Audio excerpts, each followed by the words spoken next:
right, top of the Tuesday morning, everybody. Welcome to DraftKings The Sweat. You are watching the A-teams. That's Jessie, Coffield to my left. Emerson, Lotzia to her right. Coming up, so much stuff.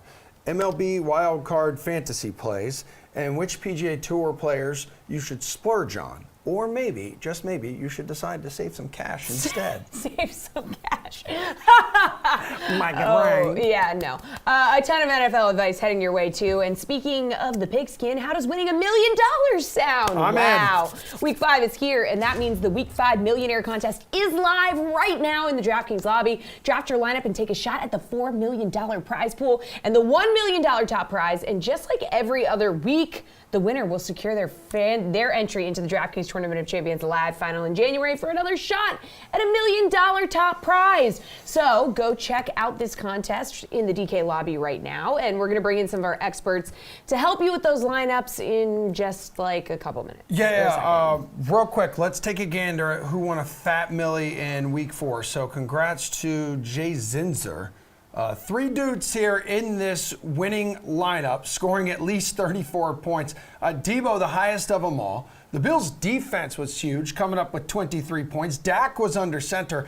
Saquon here probably helped him stand out. Just 2.5% ownership, so that worked out for him. Dallas tight end Dalton Schultz, the peasant of the group, only player to score less than 20 points. Okay, now to help us make those Week 5 lineups, we welcome in DraftKings contributors. We got Pierce Dietrich, we got Matt Meiselman, we got RotoWire's AJ Schultz. So we're price checking. First look at salaries for the Sunday main slate. Whose salary catches your eye at quarterback, AJ? Well, I really like Kyler Murray heading into the matchup with the 49ers. I just don't see paying up $900 more than Aaron Rodgers here facing the Bengals. Look, the Bengals are allowing opposing QBs to complete 68.6% of passes, and you simply can't let Aaron Rodgers connect with his receivers at that sort of rate. They do have 11 sacks on the year, so they'll certainly bring some pressure, but Aaron Rodgers seems to thrive on getting out of the pocket and making plays. I love him here at 7,100. Okay, Pierce, which quarterback do you like early on now? Daniel Jones is still cheap somehow. I've been banging this drum all season. Why stop now? 400 passing yards last week, another 27 on the ground. He's doing it through the air. He's doing it on the ground. We saw Dallas last week give up 2 rushing touchdowns to Sam Darnold last week.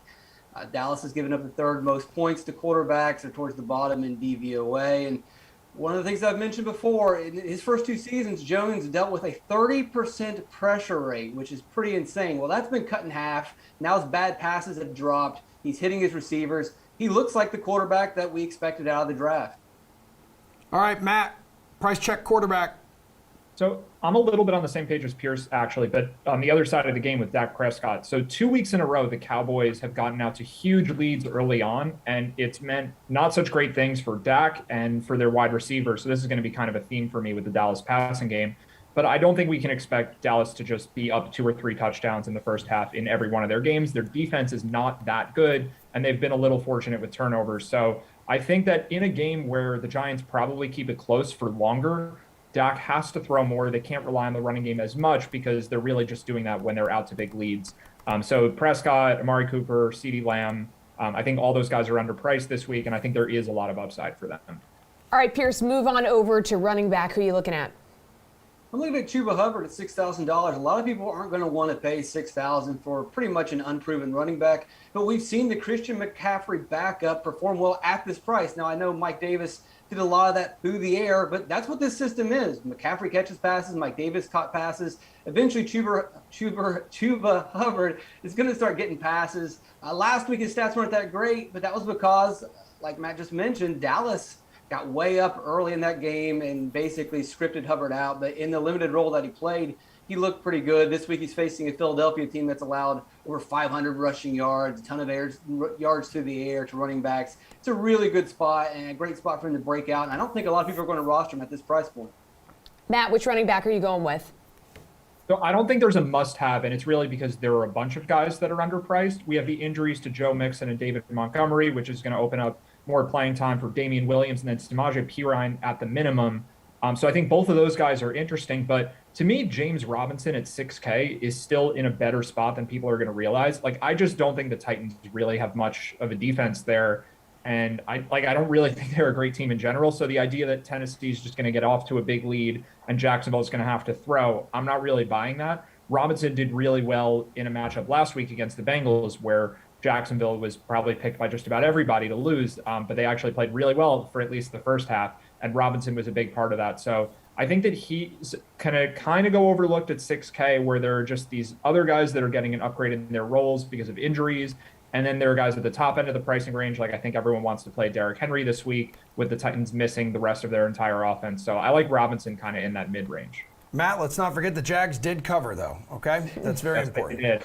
Most importantly. Yeah, so important. AJ, which running back are you looking at? Is there somebody who's a must-have in your opinion? I like Damien Harris of New England this week.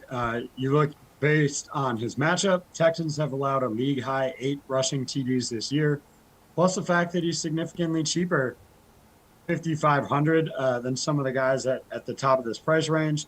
His number of rushes has dropped each week, but that's more of a team issue.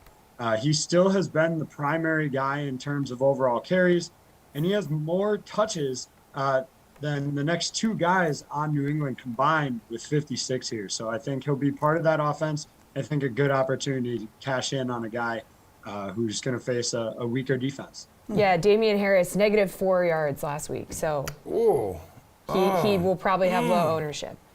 You don't know where to go. That's the key, though. That's the key. That is the key. All right, let's go to wide receiver here. Matt, which wideout salary catches your eye?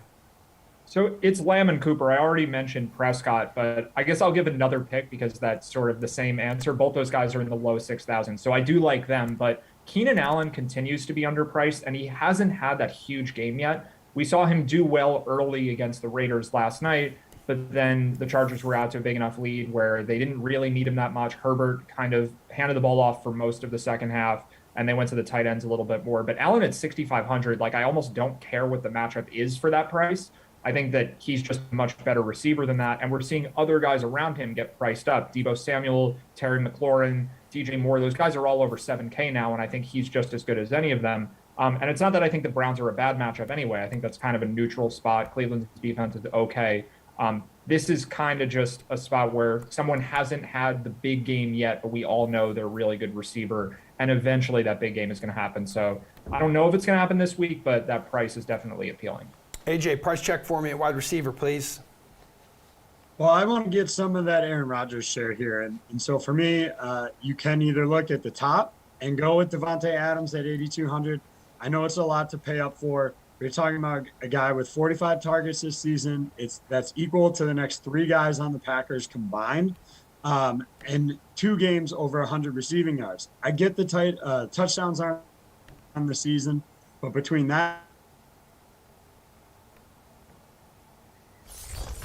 Excellent. Ice cold. Ice freaking cold. Pierce, wide receiver, price check, please. So Matt and I are on the same game. We're just on different sides. I like Kadarius Toney at $4,000. I know I recommended Colin Johnson last week. That's on me. I didn't know he was only going to play 6 snaps and that they were going to go with the rookie Toney. But, I might have missed the specific player, but I've been right all the way about Giants and Giants receivers. You just pick. You look at every single week. Sterling Shepard, you name it. Last week, Toney, Kenny Golladay. The Giants receivers look really good so far this season. Last week, Toney had a great breakout performance. I'd expect another good game here against Dallas in a possible shootout. If the game shoots out, that's great. Or, we've seen Dak really pile up the points. That means the Giants would be playing from behind, passing more. And we saw Toney do really well in that role last week at $4,000. Just give me somebody with Jones, anybody. All right, we're hearing that AJ is back and ready to give us his pick for tight end. Yep. Sorry about that there. Look, my season-long team would give you all the Tyler Conklin of the Vikings here. Hasn't had a good year with the exception of that matchup with Seattle. But this is a week I think he can get back on track. You have a Lions secondary that is allowing a league-high 16 yards per reception and is giving up 11.8 DK fantasy points per game to the tight end position. I think it's a good matchup to capitalize on a guy that's going to cost you that much, and it's probably going to have lower drafted percentage due to kind of early season struggles. All right, Pierce, which tight end are you targeting? Dalton Schultz, 4,400. If I'm going to play Giants, I got to run it back with somebody, and it's going to be Schultz. The Giants have allowed 24 receptions for 214 yards and 4 touchdowns, so it's a great matchup against maybe one of the best tight ends right now. He's grossly underpriced. He's top 10 in targets. Now, his 23 targets aren't the most, but his 87% completion rate is the best. So while he might get out-targeted, he does more with his targets. 20 receptions, 200 yards, 3 touchdowns. He gets in the end zone. He gets targets. He gets yards. He has a great matchup, and he's cheap, and he's in probably one of the most exciting games of the week. I love Dalton Schultz. And don't forget, in that Millie Maker winning lineup last Sunday, too. Yeah. Fact. Matt, how about your pick for tight end? So I kind of like whoever the starting tight end is for Washington. Logan Thomas was someone I liked last week. He got hurt early in the game, finished with 0 fantasy points. And then Ricky Seals-Jones took over and had some success. He's 2,500. So I think if Thomas is out, that's kind of a value play that you can look to. But the other thing I'll mention quickly is that Travis Kelce is not on this slate because the Bills and the Chiefs play Sunday Night Football. And Darren Waller is then the only guy up there with Kelce not part of this main slate. So I definitely think you can play Darren Waller. He had a big game last night.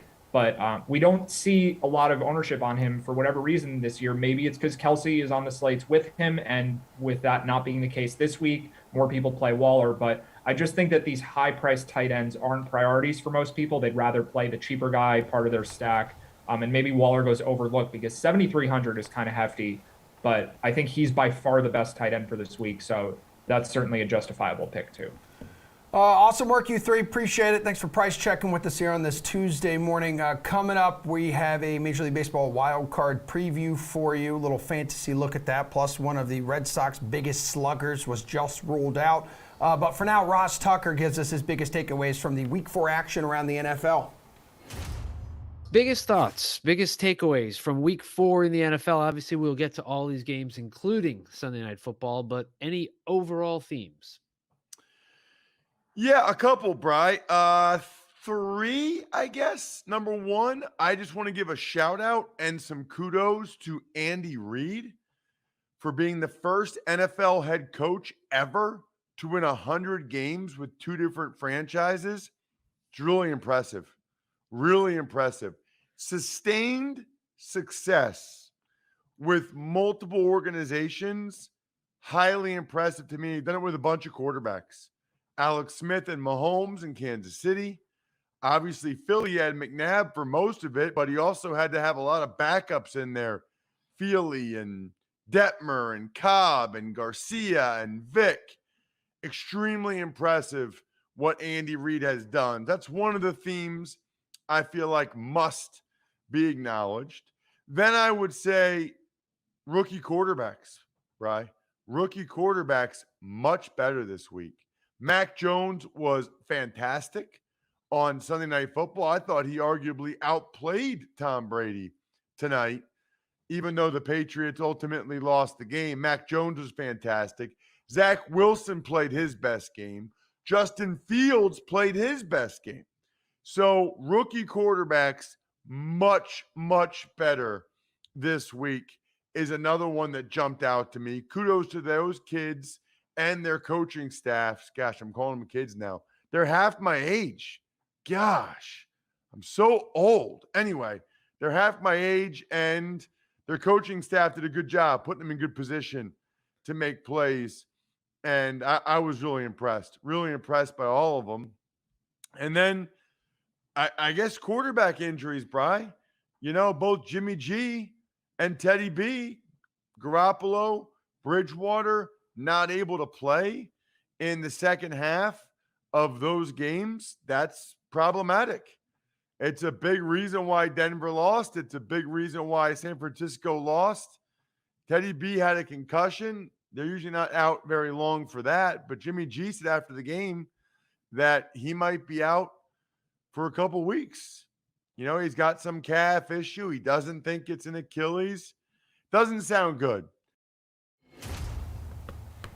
Now we say hello to DraftKings contributors Gary and Thorne, Steve Buchanan, and RotoWire's Eric Holterman. And we are getting wild. Wild! Party! Wild for the Yankees at Red Sox. Wild card showdown. Need your favorite DFS plays and best bets for tonight's American League wild card game. Cannot pick JD Martinez because he was just ruled out with an ankle injury. He hurt it as he was running out to, I believe, left field. He tripped over second base. Your captain, though, please, Garion. Yeah, for a little bit, I thought I was just going to go with Garrett Cole, who probably has the most upside of any single player on this particular slate. However, after looking at the pricing, Giancarlo Stanton's just too cheap.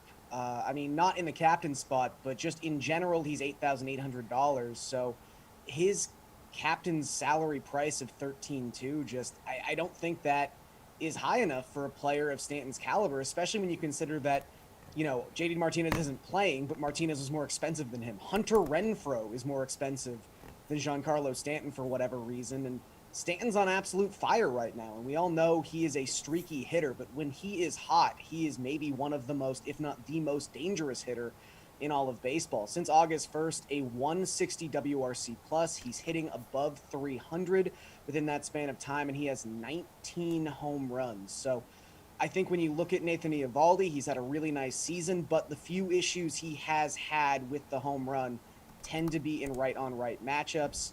We all know how good a hitter's park Fenway can be for right-handed hitters. I think Giancarlo Stanton, again, is just too cheap on the slate. Anyone too cheap in your eyes, Steven? Steven, hold on. We can't hear you. I don't know if you're muted or if it's on our end. We have had Zoom issues today. Yeah, it was on my end. That's fine. Okay. Because you know what it was? I was swearing so much because I hated everything that Gary just said. So I had to mute myself. Here's the problem. Garrett Cole's not going to have a good start tonight because the curse of Papa Shango is still on Garrett Cole. So that ain't going to work at all. So I'm going all heavy Red Sox on this one. And if I'm going to go heavy Red Sox, I want Kyle Schwarber as my captain tonight. Since he joined the Red Sox, he has enjoyed hitting at Fenway Park immensely. In 20 games, he has a 480 WOBA, a 303 isolated power. Garrett Cole is going to give home runs up tonight in the month of September on the road. 1.5 home run per 9 inning for Garrett Cole. He's just not been pitching well in the month of September. I think low-key he's injured. I think that's what half the problem has been, that something's up with him. Maybe that hamstring injury that caught up with him when he was facing, I think it was the Orioles, and he's like, yeah, you need to come out, you know, because I'm getting rocked. I'm not going to win the Cy Young anymore, so he came out of the game. But Kyle Schwarber is my captain tonight. Love the power upside, so I think he's the guy to use tonight. All right, Eric, who's the guy to use at captain? I think your captain kind of has to be a pitcher. I mean, you're hoping to spike a huge point night, and just look at how often pitchers get above 20 compared to top hitters. Nathan Eovaldi has 6 20-point games in his last 10. Garrett Cole has 5. Among some of the top hitters, you're looking at Devers has 1 20-point game in his last 10. Aaron Judge has 2. Giancarlo Stanton has 3, which is great for a hitter. But I think a guy like Eovaldi or Cole, they're reliably going to get you that huge point total. I would go with Eovaldi mostly because I think more of the world's going to be on Cole. And I'm just looking for any way to get any separation on these showdown slates is really tough just because there's so few players to choose from. I think Eovaldi's performed close enough to Cole for really most of the season at this point that I think the gap between them is smaller than most people might think. And I'll take the guy who's much likely to be selected much less frequently, I think. Okay, maybe a way you can separate yourself is here. How about a value play that you're liking, Steve? Yeah, you know, there's not a ton of value on this slate. Most of the guys that are going to be starting or you want to use are priced up accordingly. Gio Urshela is supposed to be playing in this game at 5,400. You know, doesn't have the best numbers across the board, but he's a cheap source of power that you can look at here. Look at that lovely graphic there. 14 home runs on the season, 49 RBI. Had a pretty decent month of September coming into the playoffs. Like I said, his numbers across the board aren't anything special, but you're going to need to save some value somewhere. Might as well go with a guy that can give you some power upside, because when you start getting near that 5K and below range, if you're not getting a relief pitcher who may not even come into the game, it's really some slim pickings. So I think Urshela is going to be one of the value plays by default. All right, where are you looking for value, Eric? Well, you'll certainly want to go with Urshela and whoever else is the cheapest and starting. You definitely have to violate some normal DFS principles in these single game showdown and just select anybody if they're just in the lineup at all and have a chance to get you any points so that you can afford some of those top bats. But where I'm really seeing value is in the low 700 range. I think both Bobby Dahlbeck and Joey Gallo are guys I like at 7,200 and 7,400 respectively. So I'm just trying to spike a homer off somebody, and these guys I think give you the best chance at a homer for the price. Dahlbeck's homering once every 18.1 plate appearances this season. Joey Gallo is a homer once every 16.2 plate appearances, which is actually the exact same as Aaron Judge, who comes in $2,400 more expensive. And neither guy's necessarily doing great down the stretch, but all it takes is one swing with both of those guys. And so, I'm loading up on the power guys, and they're some of the cheapest, most efficient power out there. Darian, where are you finding value on this slate? Yeah, I think Eric's pretty much in the right range. You kind of have to hunt in the mid-tier there. I think Gallo's a really nice upside versus price tag play. Someone who also kind of fits that category for me is Glebe Torres, who has had a terrible 2021 season as a whole, but the best part of his season has been the last 2 months. He's hitting above 300 going back to the beginning of August, whether that's because he's finally healthy, whether that's because maybe some of the mental burden of being such a bad shortstop and being moved to second base has helped him at the plate. I think that's kind of what the Yankees were envisioning when they stuck Gio Urshela at shortstop and kind of said, hey, just go hit and play second base. Don't worry about it. But the key thing with Torres, not only is he just $7,000 and hitting pretty well, but without DJ LeMahieu available, he's going to hit leadoff in this game. So you could be looking at 5 plate appearances, and you're looking at a guy who's going to be hitting right in front of Giancarlo Stanton and Aaron Judge. So I think Gleyber Torres is just too cheap for where he's going to be hitting in this lineup. All right, Eric, what is your favorite bet here? So money line, run line, game total, game prop, anything and everything is on the table. You tell us. Yeah, I didn't really necessarily like either side of the line. I just think the game's really going to be quite close. I think it's basically a coin flip, and I don't think the Red Sox at plus 105 is necessarily a good enough deal, though I like it a little bit more than the Yankees side. I do like the under, though. I think with 2 excellent starters and with teams going all out to win this game, of course, you're going to have the high leverage relievers in for as much as they need to be. There's not going to be a single plate appearance where the manager is unhappy with the pitcher on their mound pretty much this entire game. So even though we have some firepower in both lineups, and even though 8 is a pretty low number, I think this game's going to be decided between whose homers are solo shots and whose are 2-run shots. I think we're going to see something like a 3-2, 4-2 kind of game here. All right, Garion, talk to me. I'll just go with Yankees money line at minus 125. I agree with Eric. I think it's going to be a close game. I think it's going to be a low-scoring game. However, I can't shake Eovaldi's last start against the Yankees. It really seemed like they had something on him, and I'm sure that he and the Boston coaching staff have been going over that video with a fine-tooth comb for the better part of the last 2 weeks, trying to figure out exactly what happened. But it's a little scary that they just absolutely destroyed him the last time they saw him. And really, in general, that's what the Yankees have been doing to the Red Sox as of late. They are 6-0 in their last 6 games against Boston. They are 4-1 in their last 5 games at Fenway Park. And they are 9-3 in their last 12 games overall. At the end of the day, I just think Garrett Cole's a better pitcher than Nathan Eovaldi. So I'll side with the Yankees. All right, Steve, which bet do you like for this one? Yeah, I mean, you can tell who lives in Massachusetts and who doesn't. Yeah. You can also tell whose team, just barely didn't make the playoffs because, a little upset. I have to pick one of the 2 games. Like, there's only 2 teams. What? I should pick Boston just because everyone here likes the Red Sox? Yes, that is correct. You don't even like the Red Sox. You're a Mariners fan. Yeah, I know, and I'm a little upset about that, but I still have a level head. You're just going off the rails. Nathan Eovaldi over 5.5 strikeouts tonight against the Yankees. He's made 5 starts against this team. That's already a prop. That's not a line bet. Oh, we are. Oh, okay, fine. You know what? I'm so excited to talk about that I skipped ahead. Red Sox over 3.5 runs. Okay, that's the one I'm going with. Can we do that one? Is that okay? Yeah. Am I going to get fired if I Nope. use this bet? That's what I'm going with. If you don't like it, that's too bad. Okay. Garrett Cole has gone over every single game that the Red Sox have played Garrett Cole. They've gone over that run total. They're going to hit Garrett Cole tonight. Garrett Cole, like I said, I think he's injured. Something's wrong with him, but that's the bet tonight. 3.5 runs. It's a run too low, in my opinion. They go over 3.5 runs tonight, so making the Red Sox over 3.5. The Mariners got you a little shooketh, Stephen. I'm very proud of them. There's nothing to be shook about. I'm very proud of them. That's why Emerson was just like laughing in the middle of. Not the rumor going around. All right. Finally, need your favorite player prop, Gary, and where are you looking for this? Well, I talked about Stanton being my favorite captain's play. I think he's gonna have a pretty good night. I'll take him to go over 1.5 total bases. 14 of his last 30 hits have been at least a double anyway. So if he gets a hit, it's probably going to be an extra base hit. That's just kind of how he operates. It's plus 125 for him to go over.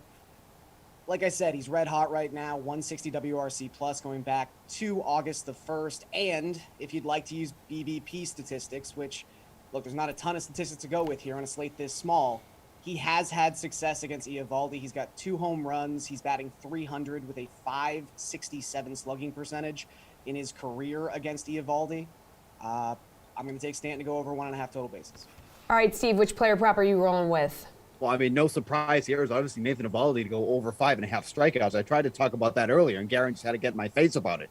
But he's gone over this total 5 times already, except for that one start where, something weird was going on. Obviously, they had something on him, and that's why, they knocked him out through 2 2/3 innings. I think he rights the ship this time around. I mean, you look at the numbers when he's facing before, strikeouts-wise, 6, 8, 7, 6, and 7. That is all above 5.5, if my calculations are correct there. So as long as he doesn't get absolutely wrecked tonight, which I don't think is going to happen again, there should be no reason why he doesn't go over that 5.5 strikeout total. You're probably getting it a little bit lower because of that goose egg he put up the last time out against him. So I will happily take that at minus 115. All right, Eric, your favorite player prop. Yeah, I guess I'm a little bit more zen than everybody this morning. I don't know if that's natural disposition or because I've just accepted that my Phillies were going to disappoint me like they did every year for the past decade. But despite that, I ended up in the same place as Steve here. I think Nathan Eovaldi over 5.5 strikeouts. I think that's just too low. He's hit that over in 9 of his last 10 starts. The one where he didn't was that implosion against the Yankees that we've been talked about. But in that 10-start stretch, he had another perfectly ordinary start against the Yankees. He's struck out more guys down the stretch than he was for most of the season. I think this is a first half Eovaldi line. I think if they set it at 6.5, it would be a lot tougher. Main worry here, I think, is him getting pulled early. It is a playoff game. Maybe he strikes out 5 and 5 and lets the first runner in the 6th inning on and they yank him already or something like that. But against a team like the Yankees that strikes out more than pretty much any other good team, they're 6th worst in strikeout rate on the season, and that's with having a guy like Joey Gallo for less than half the year. I think it's a pretty easy over. Gentlemen, we appreciate you. Your day is done here on the Sweat. Coming up next, we're going to bring in Jeff Ulrich, just half of our gorgeous golf guru panel, to talk about the Shriners Hospital for Children Open. Shriners Children's. Shriners Children's open for hospitals. There's no hospital in it. All right. Anywho, that's going to be tour salaries, PGA Tour salaries. In the meantime, here's our guy Johnny Avello with much more about the wild card game this evening. The MLB playoffs are here, and these wild card matchups are some heavy hitters in terms of brand name. I think we're going to see a lot of handle on these MLB wild card games. Red Sox Yankees wild card game at Fenway Park on Tuesday night. I'm still trying to talk our producer Samir into grabbing tickets with me, so maybe the Unreasonable Odds crew will be at Fenway Park on Tuesday. Garrett Cole, a minus 125 favorite in that game over Nate Eovaldi, getting some plus money on the home Red Sox. Where's the money been going here in the early going? Well, they call these wild cards for a reason. And I think the reason on these wild cards this year is because you mentioned wild teams being in here, teams that, we thought would probably be winning their division. And here they are in this one game race. The early money's on Cole. He opened up a minus 120. This game's moved a nickel to minus 125. Yep. But, this is a really tough matchup to decipher. I mean, Cole's 2-2 on the year versus Boston. Eovaldi 2-4 versus New York. Really, really tough game to handicap. Well, we're going to talk MLB, Steve Buchanan and I, to close out this show, but a little sneak preview. Sox plus money at home. We're doing it. Maybe it's because I'm trying to go to the game. All right, the NL side. Ridiculous storylines. Cardinals get as hot as it gets to roll into this wild card game. Then you have the Dodgers, who are probably the best wild card team that we will ever see. 106 wins, a powerhouse.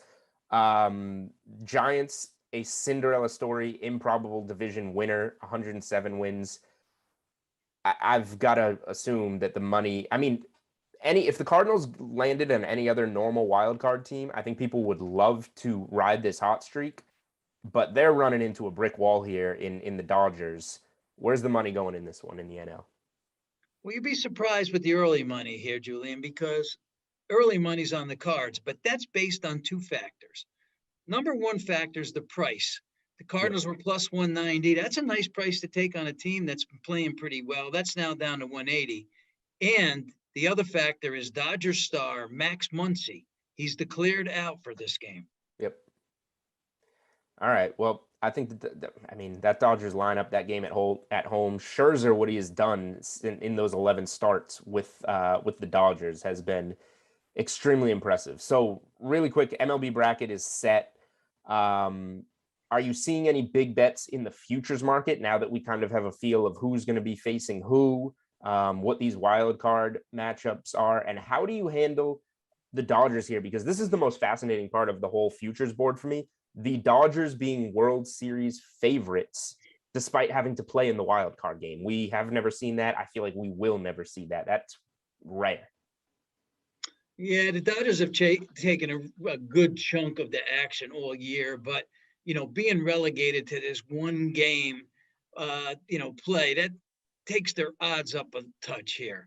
Because if you look back, the Dodgers were 5-2, and now they sit just shy of 4-1 at plus 390 because, they add the extra game into the price, and it takes up the original price that when we thought they should have been the favorite. And they still are the favorite.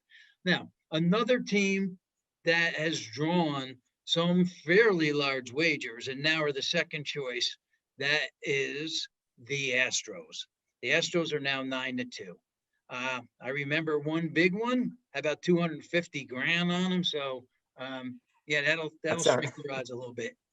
Was that a Mattress Mac bet? That's a Macker. All right, we're getting some Macker action on the Astros to win it all here.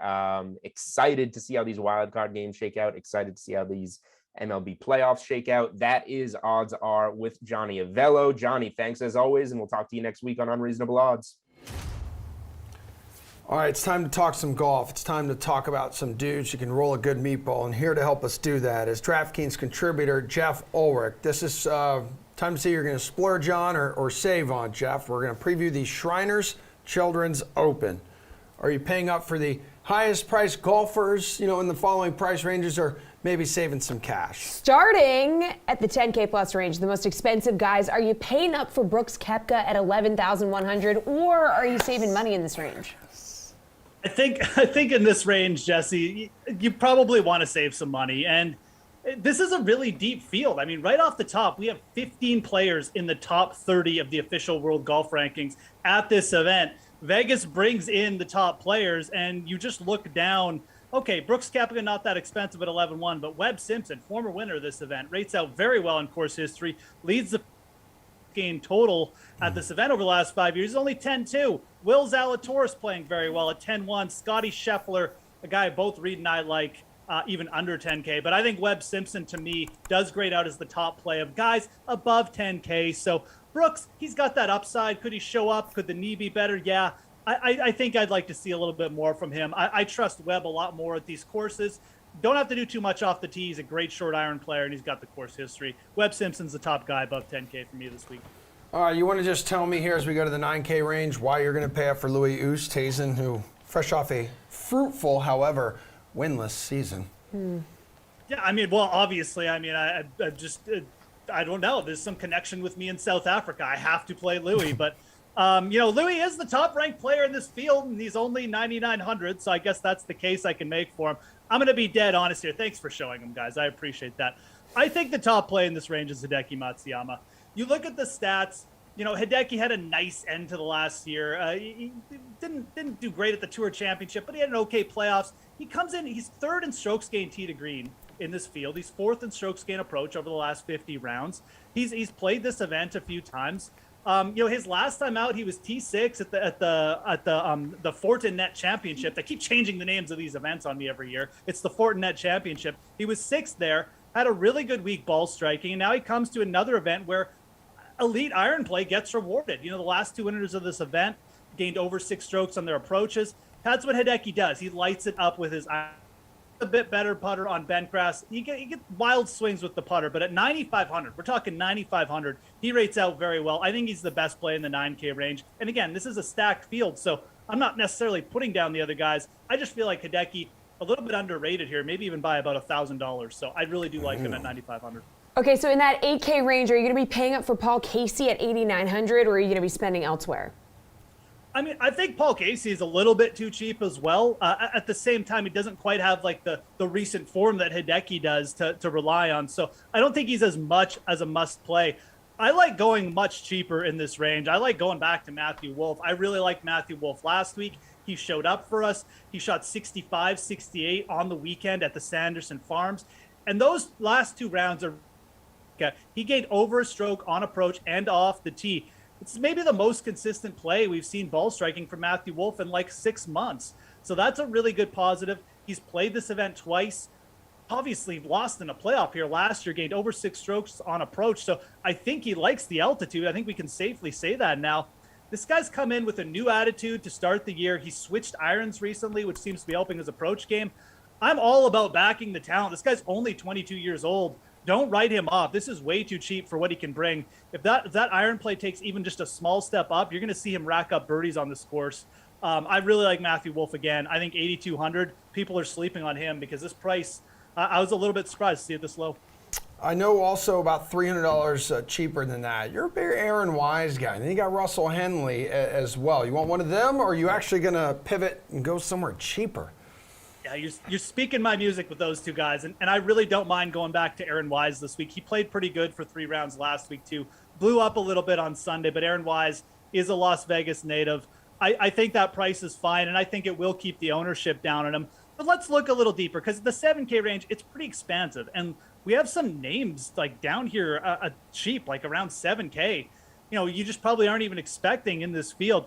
I think this is a pretty good time to take a shot on Rasmus Huguard at 7,100, 20-year-old Danish player. And Aaron Wise is fine. Like I said, if you can afford to get up to Aaron Wise, I don't mind that play. But, looking down the list here, Rasmus Huguard at 7,100, this is a player who's won 3 times since 2019. A lot of those have come on the Euro Tour, but those are professional wins. And again, we're talking about a 20-year-old coming to an easier course. This is a player who won like 3 weeks ago at altitude in the Alps against a pretty good field at the Omega Masters on the European Tour. So at 7,100 there, Rasmus Huguard, again, Danish player. You probably haven't heard of him. He's probably going to be like 2% owned or less in a lot of the big fields.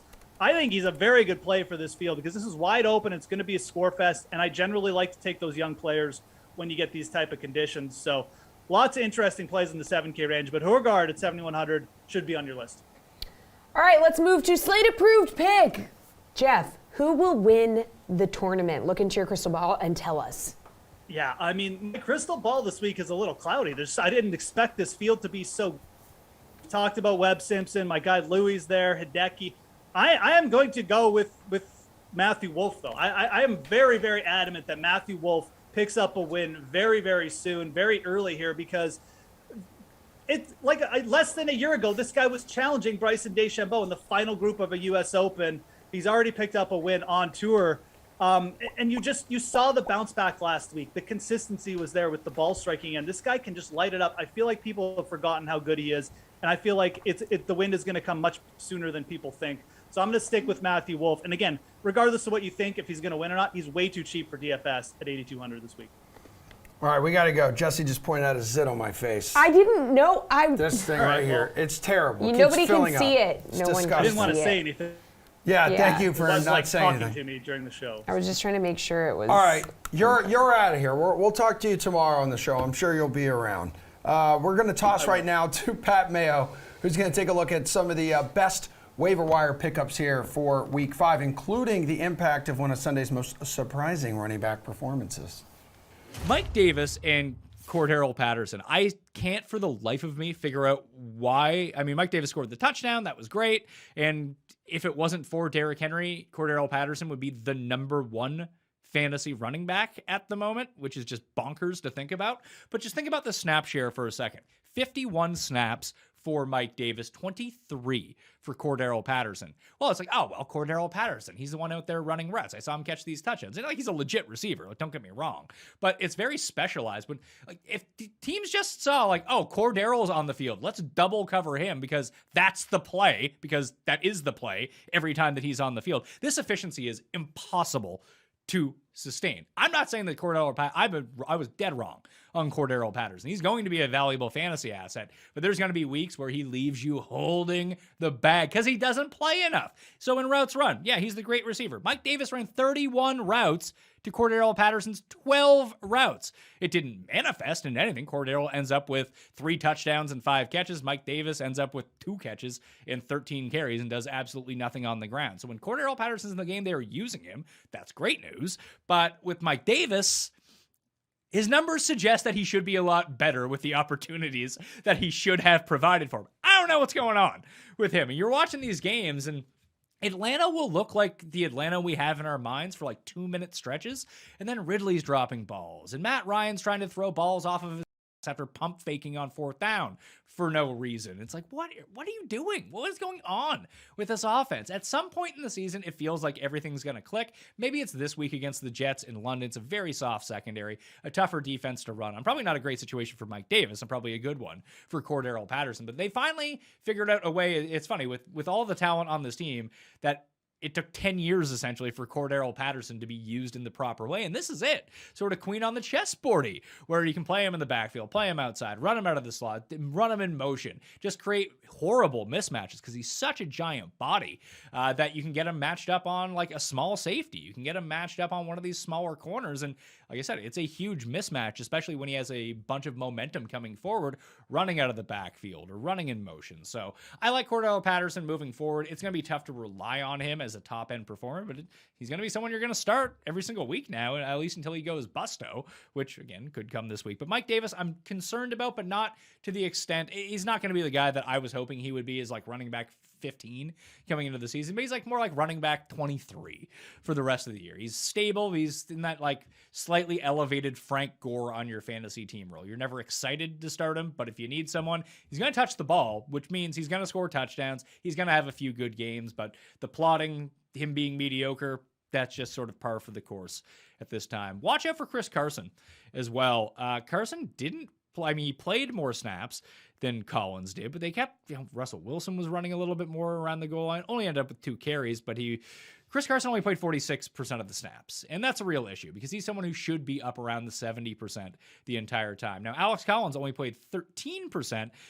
And this is something I discussed with Seeley on the ranking show, that it seemed like Chris Carson hurt himself last week. And I don't know if he was hurt or not, but it seemed like he was limited in some sort of capacity. So I would monitor his health report moving forward. He could actually be a really nice buy low coming off a bad game. And the Niners defense is tough, especially against the run. And they were hassling Russell Wilson, at least for the first quarter and a half of that game. Wilson couldn't do anything. And then they finally figured out what was going on. Then Jimmy goes down, Trey Lance comes in. They can be a bit more conservative in their play calling. And it really did work out for them.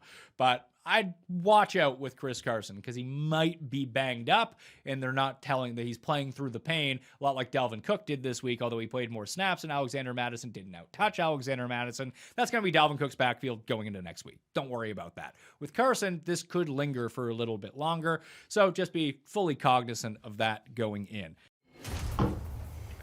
Welcome back to The Sweat. Jessie, Coffield, Emerson, Lotzia. We are on to our final block of the show with our NFL panel, DraftKings contributors Julian Edlow and Kenny Ducey, who are here for NFL Chaser Fade. Agree or disagree with the following favorites to cover the spread in Week 5. All right, so Rams, we'll start there. This is Thursday night. They are 2.5-point favorites on the road in Seattle. Jules, you chasing that here, chasing that spread, or fading it?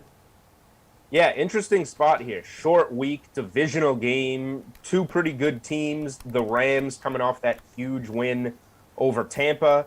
Letdown spot against the now 4-0 and division-leading Cardinals. Both of these teams need this game to keep up with the Cardinals. You got the Seahawks and how good they've always been on primetime at home. but they came off a win over the 49ers. The Rams, who people consider more of a Super Bowl contender, need to bounce back here. And that's why they're short road favorites. The number's right about right. My initial reaction with this game, honestly, is that 8.5 is perfect to put the Seahawks in a 6-point teaser and get them up to plus 8.5 at home and get through all those key numbers, 3, 4, 6, 7, 8.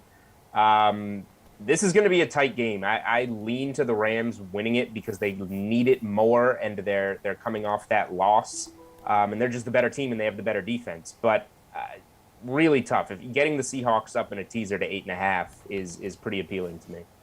Okay, Kenny, Rams 5-1 ATS following a straight-up loss. Yeah, I'm not going to be a coward like Julian, who just didn't tell you yes or no. I gave you 2 plays. The Rams win the game. Yeah, you weren't asked to make a teaser or a money line pick. You're asked to say, will the Rams cover? And the answer to that question is unequivocally yes. And that is because the Seattle Seahawks defense has reached a crisis point. It has been really bad, okay? Look at these numbers. 444.5 yards per game they've allowed. That is dead last in football. The saving grace of this defense used to be that they could stop the run, right? They are dead last against the run, 152 yards a game. The secondary, 28th in yards per game. Look, this is a terrible defense. Did anyone see Jamal Adams trending on Twitter on Sunday because he let a guy run behind him and then pointed and who was on him? You were on him, Jamal. This is an awful defense. I don't care how good Russell Wilson is. He's very good. This is just not going to end well for the Seahawks with an aerial attack as good as Los Angeles is. I know that this Rams secondary has not looked that good. They've been a little overrated this year, but they're not as bad as Seattle's. And I just think when you have that big of a discrepancy on defense, no one wants to believe that the Seahawks defense is that bad. That's why this line is this bad. I'm telling you that this is a bad defense. So Kenny agrees with me. The Rams win. Kenny. I do, but I'm also going to, lay the 3 points because I'm not a coward. 2.5. Okay, Kenny confirmed, not a coward. Kenny, Tampa Bay, 10-point home favorites over Miami. Miami is 7-1 against the spread across its last 8 games after straight-up losses. So can they cover in this spot? I think they can. I was expecting to see a little bit of an overreaction here after what happened on Sunday night when, the Buccaneers nearly lost to 7-point favorites.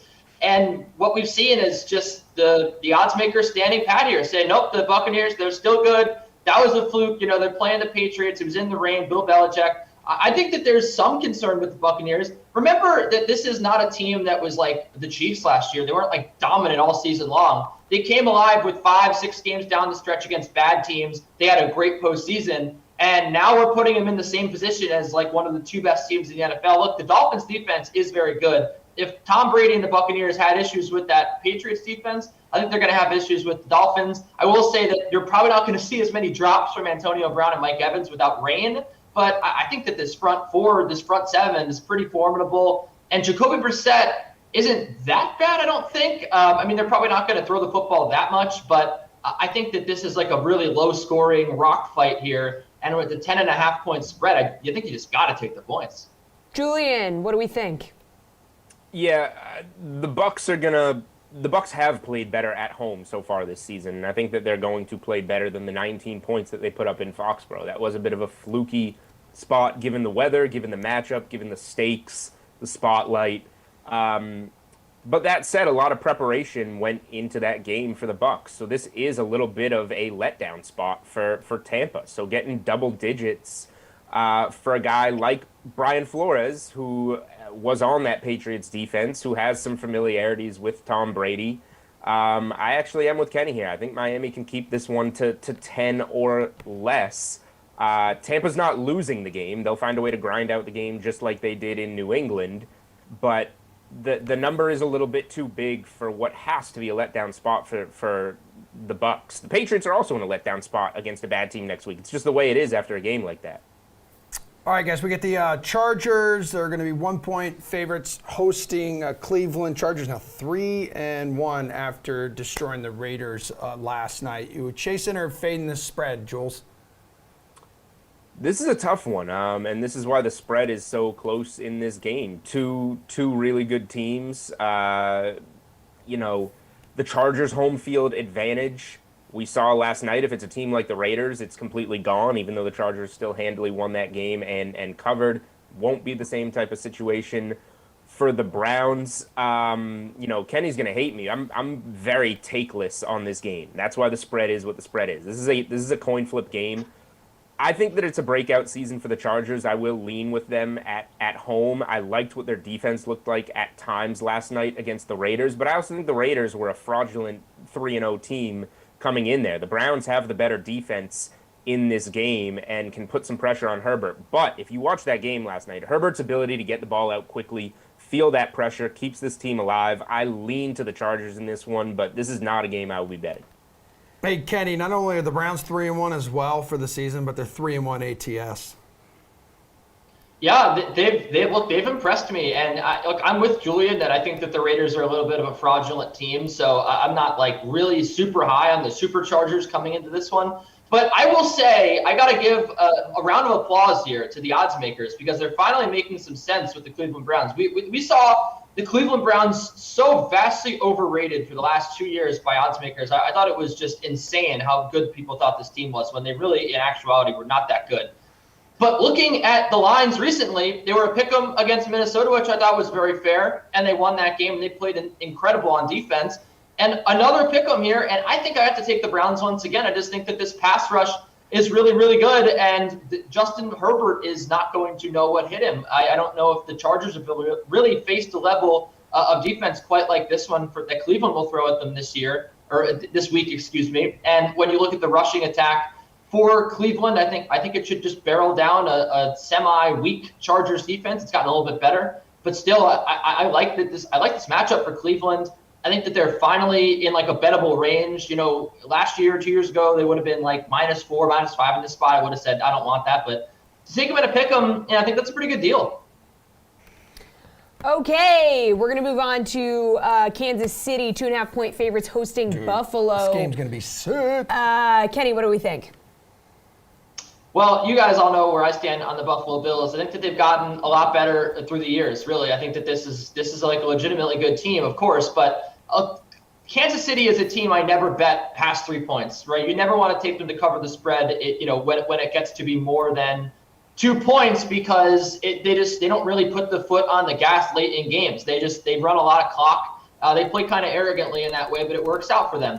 Look, I think at home at Arrowhead, this is a game where the Chiefs come out and they put their foot on the neck of the Buffalo Bills. I think we've seen this offense have great games, right? They had a great game against the worst secondary perhaps in football outside of the Seahawks, but I think that really they come back down to earth here. The Chiefs defense is pretty bad, and I think that I like the over in this game, even though the number is very high. But if I have to pick a side, if I have to pick someone who's going to cover the spread, you're looking at offense versus offense. This Chiefs offense, I think, is just as lethal as ever. I mean, Mahomes was absolutely toying with the defense with all his underhand passes last week. So I think that the Buffalo Bills were maybe inflating their offense a little bit because of some bad defenses. I'd take the Chiefs in an offensive shootout every day of the week.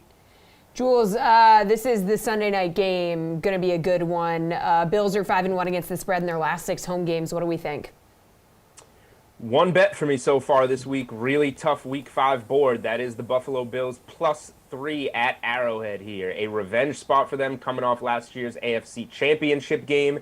I'm not going to argue against Kenny saying that the Chiefs have the better offense at all. Patrick Mahomes, Tyreek Hill, Travis Kelce have the best offense in the NFL generally, but the Bills are not too far behind them. Where the big gap is in this game is defensively. Buffalo has a solid defense at all levels, and the Kansas City defense has been very bad. That's why the Browns were in position to win that Week 1 game. That's why the Ravens ran all over them, came back and won that Week 2 game. That's why Justin Herbert and the Chargers went into Arrowhead and won the Week 3 game. And that's why the Eagles, who are a very bad team with equally as bad a defense as Kansas City, kept it close for a little bit there before the obvious happened. 2-game losing streak, Patrick Mahomes in that offense going to jet past Jalen Hurts in that Eagles offense.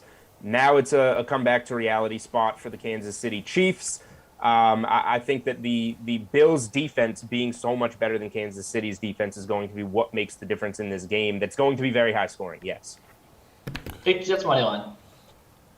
What do you say? Jets stink, Kenny. We all know that. Jets money line. Okay. Yep. That's what we're wrapping here. You want an underdog to bet on? The Red Sox over the Yankees tonight at Fenway Park. Oh, Right, Oh my Kenny? goodness. Yeah. Good luck with Evaldi giving up 7 runs to the Yankees. Whoa. That's been Garrett Cole's move lately. All right. Don't worry. Don't Yeah. worry. At 5 o'clock, the slate is going to cover all that, right? You are the queen of I'm just saying the segues. slate Great is going to job. be, giving you all the info on that game with Glash, Garion, and Bukes. So And yeah, make sure you you could tune in for that. Follow Jules and Kenny battling back and forth on Twitter tonight, too. That Yeah. will be exciting. Hopefully, Twitter crashes like Facebook and Instagram. All right, anywho, yeah, we'll see everyone later. There's a lot of Madden games coming up starting on the Dream Stream at high noon.